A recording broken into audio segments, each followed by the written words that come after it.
Eloping, running away in love. Hey there!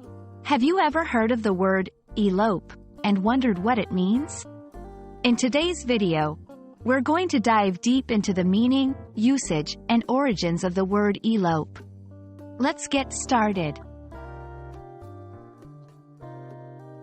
To elope generally means to run away secretly, especially in order to get married without the knowledge or consent of one's parents.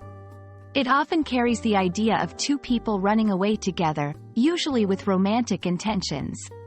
Picture two young lovers, running away to get married in secret because maybe their families disapprove of their relationship.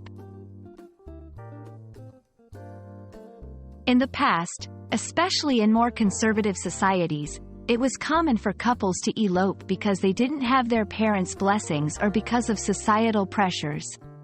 In some cultures, eloping was seen as a rebellious act, a way for young lovers to defy their families or societal norms. Understanding a word is one thing, but using it in a sentence can be a different challenge. Let's go over some examples. 1. After facing disapproval from both their families, the couple decided to elope. 2. She said she wanted to elope to avoid the stress of a big wedding. 3. They eloped to a small island and had a private ceremony on the beach. Elopement. This noun form refers to the act of eloping or the event itself. For example, their elopement came as a surprise to everyone. Eloper. This is less commonly used, but it refers to someone who has eloped. For instance, the young elopers returned home hoping to mend ties with their families.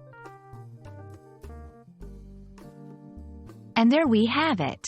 I hope this video shed some light on the romantic and rebellious term, elope. Now, the next time you come across this word in a book or movie, you'll know exactly what it means. Happy learning, and remember, language is the key to understanding different cultures and stories. Stay curious.